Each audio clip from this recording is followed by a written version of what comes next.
네, 오늘은 요한복음 14장 1절에서 14절까지의 말씀을 함께 묵상하도록 하겠습니다. 요한복음 14장 1절에서 14절까지의 말씀, 저와 여러분이 한 절씩 교독하도록 하겠습니다.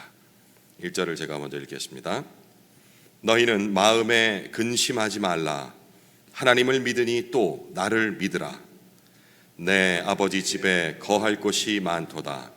그렇지 않으면 너희에게 일렀으리라. 내가 너희를 위하여 거처를 예비하러 가노니 가서 너희를 위하여 거처를 예비하면 내가 다시 와서 너희를 내게로 영접하여 나 있는 곳에 너희도 있게 하리라. 내가 어디로 가는지 그 길을 너희가 아느니라. 도마가 이르되 주여 주께서 어디로 가시는지 우리가 알지 못하거늘 그 길을 어찌 알겠사옵나이까. 예수께서 이르시되 내가 곧 길이요 진리요 생명이니 나로 말미암지 않고는 아버지께로 올 자가 없느니라. 너희가 나를 알았더라면 내 아버지도 알았으리로다. 이제부터는 너희가 그를 알았고 또 보았느니라. 빌립이 이르되 주여 아버지를 우리에게 보여주옵소서. 그리하면 족하겠나이다. 예수께서 이르시되 빌립아, 내가 이렇게 오래 너희와 함께 있을 때 네가 나를 알지 못하느냐? 나를 본 자는 아버지를 보았거늘 어찌하여 아버지를 보이라 하느냐? 내가 아버지 안에 거하고 아버지는 내 안에 계신 것을 네가 믿지 아니하느냐? 내가 너희에게 이르는 말은 스스로 하는 것이 아니라 아버지께서 내 안에 계셔서 그의 일을 하시는 것이라. 내가 아버지 안에 거하고 아버지께서 내 안에 계심을 믿으라. 그렇지 못하겠거든 행하는 그 일로 말미암아 나를 믿으라. 내가 진실로 진실로 너희에게 이르노니 나를 믿는 자는 내가 하는 일을 그도 할 것이요 또한 그보다 큰 일도 하리니 이는 내가 아버지께로 감이라. 너희가 내 이름으로 무엇을 구하든지 내가 행하리니 이는 아버지로 하여금 아들로 말미암아 영광을 받으시게 하려 함이라. 내 이름으로 무엇이든지 내게 구하면 내가 행하리라. 네, 방금 우리가 읽은 이 본문은 지금 무대가 긴장감이 감도는 예루살렘의 한 다락방 입니다. 아주 무거운 공기가 가득 차 있습니다. 왜냐하면 3년 동안 모든 것을 자신이 가졌던 모든 것을 버리고 따랐던 스승, 선생 예수가 갑자기 죽음을 암시하는 그런 말씀을 하셨기 때문이죠. 그리고 그 중에 한 명이, 제자들 중에 한 명이 배신자가 될 것이라는 그런 예고가 있었고 가장 신뢰하던 베드로마저 자신을 부인할 것이라는 그런 어찌 보면 청천벽력 같은 소리가 들렸습니다. 아시다시피 제자들에게 있어서 예수는 단순한 스승 그 이상이었습니다. 어찌 보면 그들 인생의 미래였고 또 희망이었고 표대, 삶의 지표였습니다. 그런데 자신의 죽음을 암시하는 그 말씀은 그들이 믿었던 그 토대가 송두리째 흔들리게 되는 그런 상황을 만들고 있는 것이죠. 어제 본문에서 확인했던 13장 33절에 기록된 내가 가는 곳에 너희는 올 수 없다라는 그 예수님의 말씀은 아마 제자된 그들의 입장에서는 이제 우리가 고아가 미아가 될지도 모르겠다라는 아마 공포로 이어졌을 것 같습니다. 상황을 우리가 그 현장으로 제자들의 입장으로 우리를 잠시 이동시켜 놓는다면 충분히 그 감정, 홀로 된다는 그 고립감, 사랑하는 대상을 잃어버릴지도 모른다라는 그 상실감, 이런 것들이 쉽게 공감이 될 것 같습니다. 그 고립감이 그들의 심장을, 제자들의 심장을 꽉 옥죄어 오고 있었던 것이죠. 바로 이 지점에서 예수님은 오늘 말씀을 시작하는 겁니다. 1절 전반부에 너희는 마음에 근심하지 말라. 제자들의 상태를, 마음의 상태를 알고 계셨던 것이죠. 보통 우리 그 인생에 있어서 근심, 닥치는 근심들을, 그 원인들을 찾을 적에 우리가 외부적인 환경적인 요소에서 많이 습관적으로 찾을 수가 있습니다. 가장 큰 것이 먹고 삶에 있어서 중요하다는 요소인 바로 경제적인 어떤 그런 어려움, 이런 것이 닥쳤을 적에 인생에 근심이 싹 트오기도 시작하고요. 그리고 열심히 젊었을 때는 몰랐는데 이번 감기 한번 걸리고 났더니 예전에는 한 일주일 정도면 약을 먹지 않던 일주일이만 나았던 그 건강 상태가 웬걸 한 달이 넘어도 회복이 되지 않는 그런 상태를 보면서 이제 나도 나이가 들었구나라는 사실을 자각할 때, 그때 또 근심이 찾아오기도 합니다. 물론 우리 성도님들은 자연스러운 그 현상이다 하고서 강건하게 넘어가게 갈 수도 있겠습니다만은, 어찌됐든 이런 불확실한 미래가 우리를 불안하게 만든다라고 생각을 합니다. 제자들 역시 그들이 믿고 따랐던, 기둥과도 같았던 예수 그리스도께서 죽음을 암시하는 얘기를 했을 적에 이런 환경들로 인하여서 자신들의 미래가 불안해진다는 그런 생각을 가졌겠죠. 하지만 예수님은 그러한 근심의 진짜 원인을 다른 곳에서 찾고 지적하고 지목하고 계십니다. 근심은 환경의 결핍이 아니라 바로 믿음의 부재에서부터 시작된다라는 그런 내용을 오늘 본문 대화를 통해서 얘기를 하고 있는 것이죠. 14장 1절 후반부에 하나님을 믿으니 또 나를 믿으라 라고 지금 얘기를 하시는 겁니다. 바로 믿음의 부재를 지적하는 것이죠. 여기서 믿으라는 명령은 그만큼 봤으니 이제 알잖아, 지적으로 동의를 해야 해 라는 그 믿음이 아니라, 굳이 비유를 하자면은 배가 풍랑 속에서 흔들리지 않게끔 하는, 정박하게 하는 그 기능을 하는 것이 바로 배의 닻이겠죠. 돛은 위로 올리는 거고 닻은 밑으로 내리는 것. 닻을 내려서 더 이상 흔들리지 말게 굳건히 고정시키라 라는 그런 의미로서 이 믿으라라는 단어를 이해를 하시면 좋을 것 같습니다. 제자들이 지금 근심에 사로잡힌 본질적인 이유는 거듭 말씀드리지만 예수님이 자신들의 곁을 떠난다는 그런 사실 때문이었습니다. 하지만 예수님은 그 떠나신다는 그 떠나심이 단절이나 우리가 생각하는 그런 결별이 아니라 가장 영광스러운 과정의 준비 단계라고 설명을 하십니다. 2절 후반부입니다. 내가 너희를 위하여 거처를 예비하러 가노니, 결별이 아니라는 말을 지금 하고 계신 것이죠. 그 당시에 그들은 아마 이 설명을 들으면서 이런 장면을 떠올렸을 수도 있습니다. 예수님을 신랑이라고 우리가 표현을 하지 않습니까? 고대 그 유대 결혼 풍습을 보면은 우리도 그랬는가 싶긴 한데요, 신랑 신부가 정혼한 후, 혼례를 한 후 잠시 신랑이 신부의 곁을 잠시 떠나는 때가 있다고 합니다. 그 이유는 바로 그 아버지가 마련해 준 그 땅에 신부와 함께 살 거처를 짓기 위하여서, 지금은 다 이제 지어져 있는 아파트에 계약을 하고 그냥 들어갑니다만은 그 당시에는 직접 자신이 살 집을 지어야 했던 그 고대 유대의 풍습을 생각하면 쉽게 이해가 될 겁니다. 그런 맥락에서 신랑이 보이지 않는 그 기다림의 시간, 예수님께서 지금 거처를 마련하기 위해 떠난다라고 하는 그 얘기는 오히려 가장 완벽한 신부와의 연합을 위하여서 준비하는 그런 약속과 소망의 시간이라는 점을 제자들에게 얘기를 한 것이죠. 신부는 아마 이런 신부된 입장이었다면 이런 자신들의 풍습상에서 신랑이 잠시 내가 거처를 마련하고 올게 라고 얘기했을 적에 전혀 두려움이 없었을 텐데 이들은 지금 그러한 풍습을 통한 깨달음조차도 알지 못하고 있었던 것 같습니다.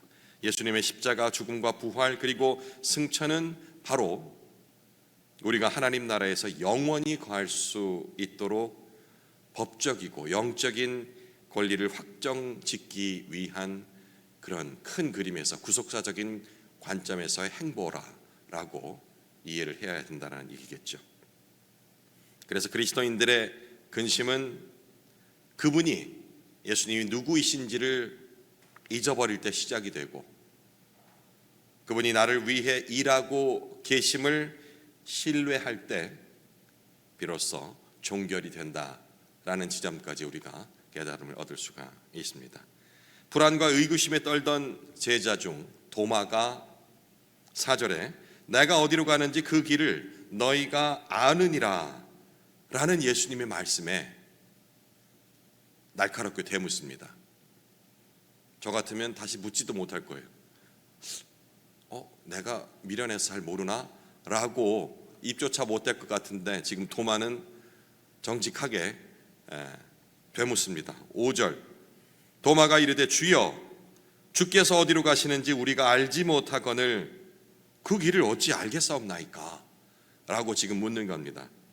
도마는 예수님께서 말씀하신 길을 우리가 눈에 보이는 그 길 일종의 그 지도를 보여달라라는 그런 의미로 얘기를 하는 겁니다. 불확실한 미래를 제거해 줄 명확한 그러한 경로, 지리적인 목적지 이런 것을 지금 알고 싶어 하는 겁니다. 하지만 예수님의 답변은 도마의 기대와 다른 형태의 답변을 주십니다. 6절 예수께서 이르시되 내가 곧 길이요 진리요 생명이니 이게 어디로 가서 어디로 이렇게 가면 된다 아니면 최소한 그 지도적인 방향이 아니더라도 시간적인 플랜이라도 좀 알려주면 좋을 텐데 도마의 입장에서는 예수님은 지금 내가 곧 길이요 진리요 생명이니 라는 어찌 보면 그에게 입장에서는 그가 원하는 답이 아닌 식의 답을 얘기하는 겁니다. 지금 헬라어 그 원문 책에 보면은 여기는 이제 우리가 그냥 예수님께서 길이요 진리요 생명이라고 했는데 그 앞에 호라는 그 헬라어 정관사가 붙어 있어요. 그 영어로 하면 더라는 뜻이겠죠. 이렇게 되면은 유일한 길, 유일한 진리, 유일한 생명이라는 그런 뜻이 됩니다. 그러니 곧 예수, 내가 바로 유일한 길이요, 유일한 진리요, 유일한 생명이라 라고 직역을 할 수가 있겠죠. 예수님은 단순히 길을 안내하는 그런 이정표가 아니라 자신이 그런 이정표가 아니라 당신 자신이 우리가 곧 걸어야 할 길이라는 것, 유일한 길이라는 것을 지금 얘기를 하는 겁니다. 진리를 가르치는 그런 도덕적인 선생, 교사가 아니라 당신 자체가 바로 진리의 실체임을 말씀하고 계신 것입니다. 죽음 이후에 생명을 보장하는 수단으로서의 예수가 아닌 바로 당신 자신이 영원한 유일한 생명 자체라라고 얘기를 하는 겁니다. 잘 알고 있는 내용이지만 우리가 기도할 적에 저 역시도 제가 드렸던 기도들을 곰곰이 생각해 보면 제자들과 같은 요청의 기도를 할 때가 많습니다. 길을 보여주십시오. 이런 기도 안 해보셨습니까? 정말 어디로 가야 할지 어디로 발걸음을 떼야 할지 도저히 모르겠습니다. 주님 나에게 길을 보여주십시오. 지금 도마와 똑같은 질문을 하고 있는 겁니다. 그리고 응답이 없다고 갑갑해하죠. 예수님은 벌써 이 요한복음에 기록된 이 말씀 도마에게 하신 말씀을 통하여서 답을 주신 거예요. 내가 곧 길이라.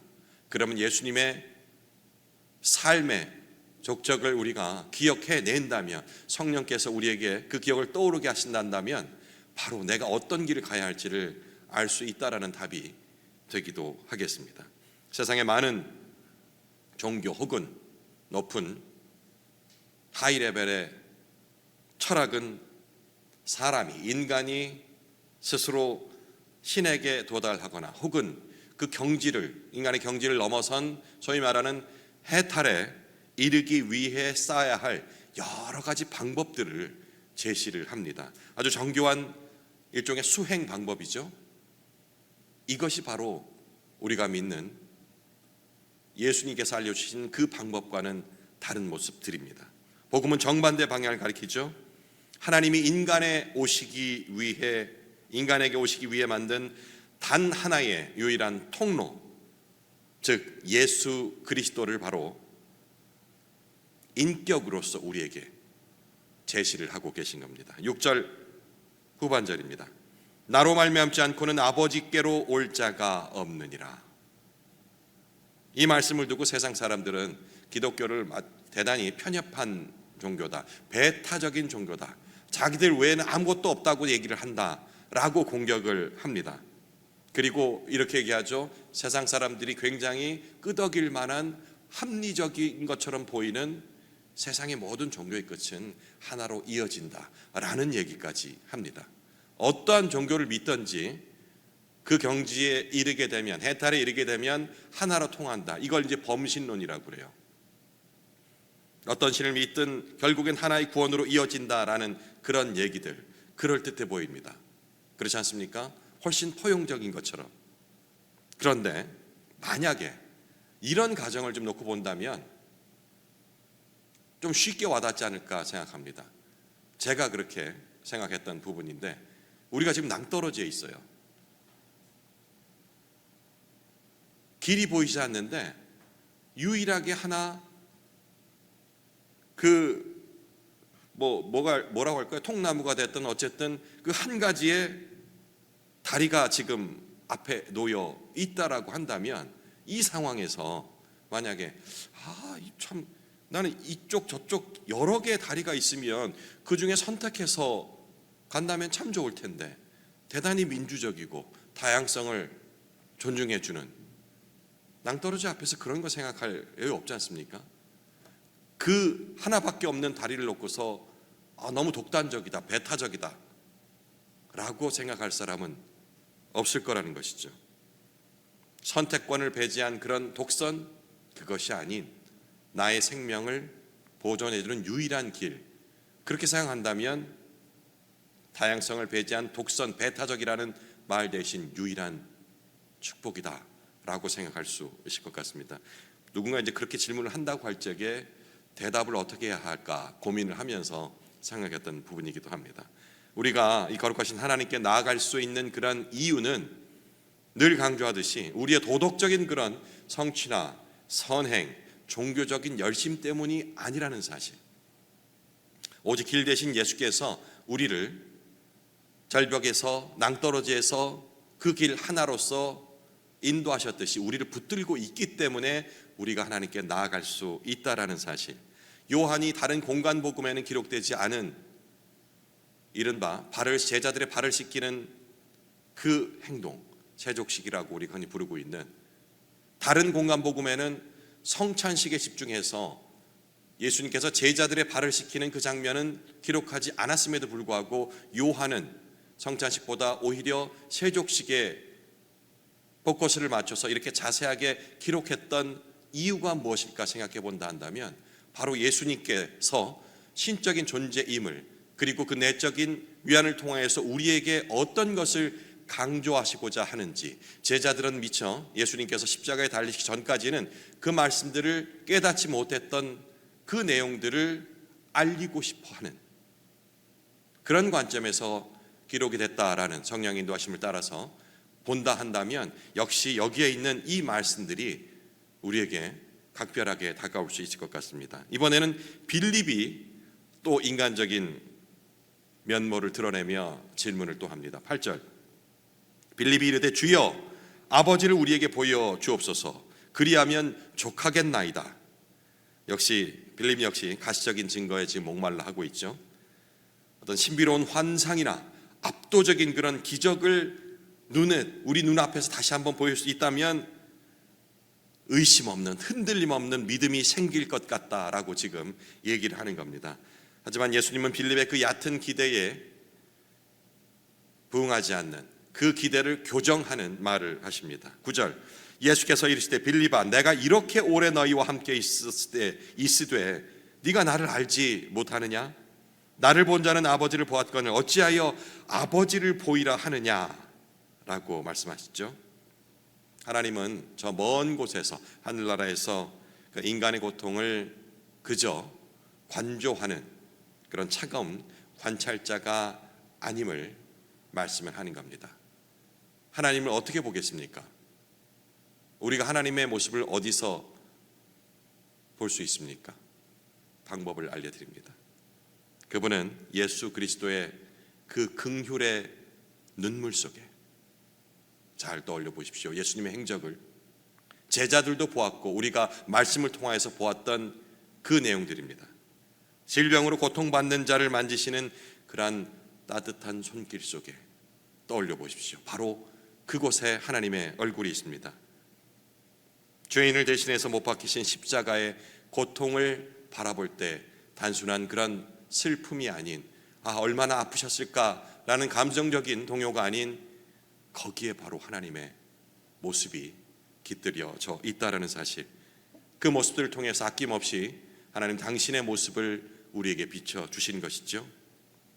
예수님을 통해 비로소 하나님의 참된 얼굴을 바라볼 수 있는 것입니다. 예수님은 이제 한 걸음 더 나아가 주를 따르는 자들에게 놀라운 사명을 부여하시죠. 12절, 내가 진실로 진실로 너희에게 이르노니 나를 믿는 자는 내가 하는 일을 그도 할 것이요 또한 그보다 큰 일도 하리니 이는 내가 아버지께로 감이라. 예수님이 한 일보다 제자들이 더 큰 일을 한다라는 그런 얘기입니까? 그런 내용은 아니죠, 그죠? 어떻게 연약한 인간이 신의 아들보다 더 큰 일을 할 수 있겠습니까?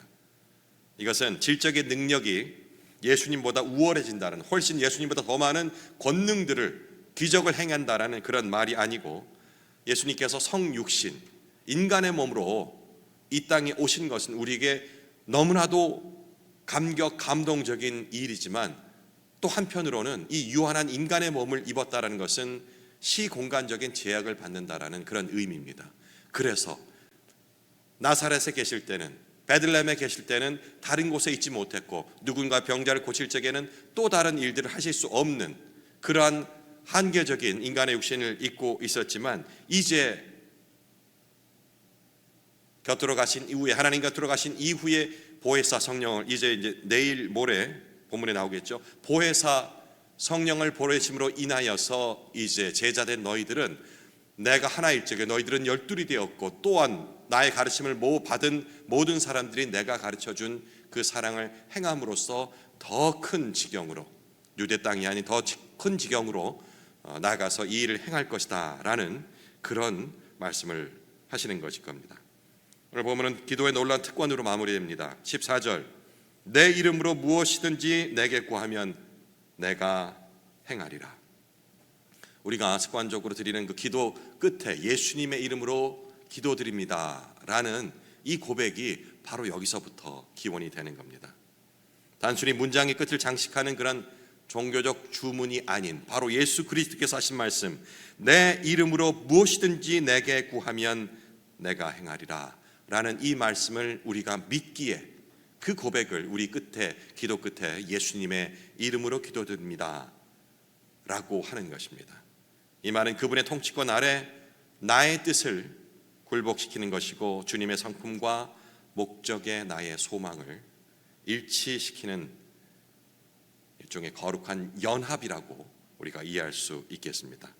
이제 개인적으로 묵상을 이어가실 때에 오늘 나의 마음을 요동치게 하는 그런 인생의 파도, 이 불안감은 무엇인지 한번 떠올려 보십시오. 각자 다 다를 수 있겠죠. 불투명한 노후가 될 수 있고, 아니면 깨어져 버린 관계가 될 수도 있습니다. 혹은 죽음이라는 초월한 것으로 알았던 이 죽음이 언젠가부터 내 마음속에 자꾸 단어로 떠오르고 끝이 떠오르는 그런 근원적인 공포라면, 오늘 제자들에게 하신 그 말씀, 예수님의 말씀을 스스로 내 입술로 선포하시기 바랍니다. 내가 길이다. 내가 유일한 진리다. 내가 유일한 생명이다. 개인적으로 묵상 이어가시겠습니다.